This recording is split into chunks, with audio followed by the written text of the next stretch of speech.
Hey guys, Jack here. Just letting you know on the recent update to Rocket League, the mutators that they've brought in, yeah, they're pretty cool.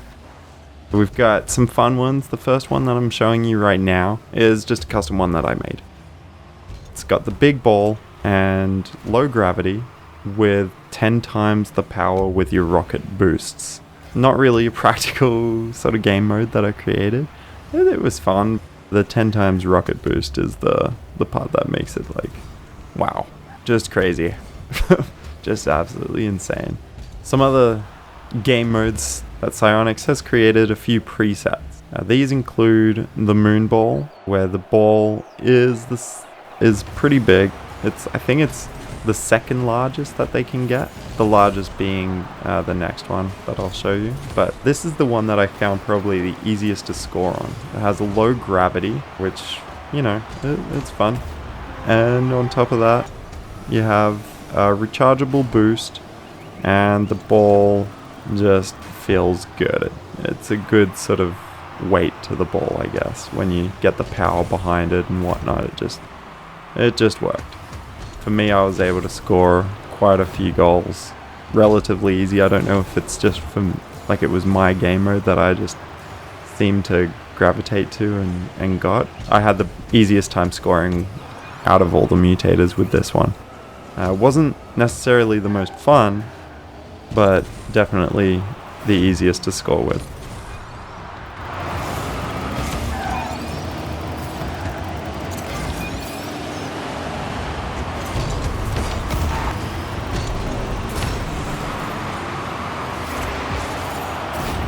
Going from the easiest to score, we're going to walk into the beach ball mode, which I think is like Mission Impossible.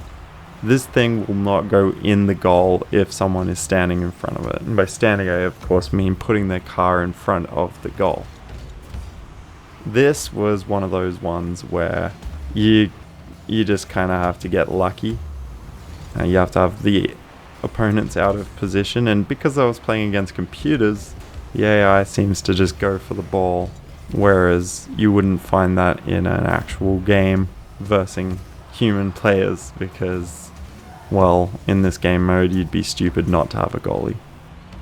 Moving on from the beach ball mode, you go into demolition mode. In the demolition mode, you pretty much have someone exploding every second. As soon as you touch an opponent, they will explode. If you're not going fast enough, you will explode. This creates, well, havoc, but this was the one that I found the most fun by far. You get a bunch of people, some of them aiming to just blow up. The ball was heavy. It's like a bowling ball, I guess, the way that it felt. But yeah, good fun. Another fun one was the cube, where the ball is just a cube. Not much to it other than the fact that when it bounces, you find it hard to predict. It can bounce up over the top of you and you'll think that you've got an easy run at the ball, but you know, it's not really a ball, it's a cube. So yeah, and then for instance with that one that Yuri scores on, the cube pretty much stops in the goal, and if you didn't touch it, it wouldn't have gone in. Next we have the pinball. This one is basically a mini-sized ball with extreme bounce added to it. This creates, well, hard to hit moments, but at the same time pretty fun. This would be one of those ones that I would recommend if you're wanting to sort of get a feel for the game and train in a better way. Which leads us into the Slo Mo. Slo Mo, I found boring but very good in terms of learning the fundamentals of how the ball reacts. You get an in-game real-time view of what the ball does when you hit it a certain way.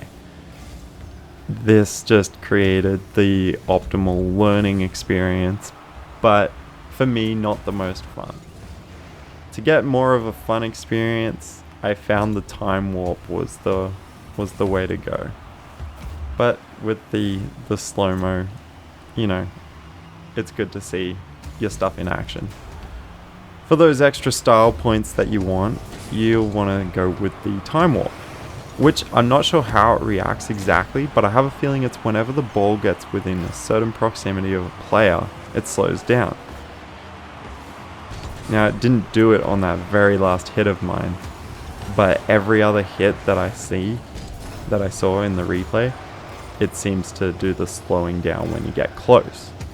Makes the most sense that that's the way that it works, but it might not definitely be how it works. For instance, they might have it so that if time re-speeds up, but it hasn't all the way sped up, then it doesn't slow back down again. This mode was one of the harder ones for me, because you're trying to judge the ball at a certain speed, and then everything slows down. It was definitely a difficult one to get used to. So if you like the vid, guys, make sure to like, subscribe, and share this video around. It helps us out a lot.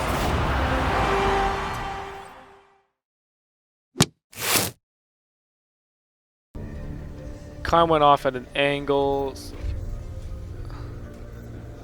Holy genius, that door went flying. There it is. Found it.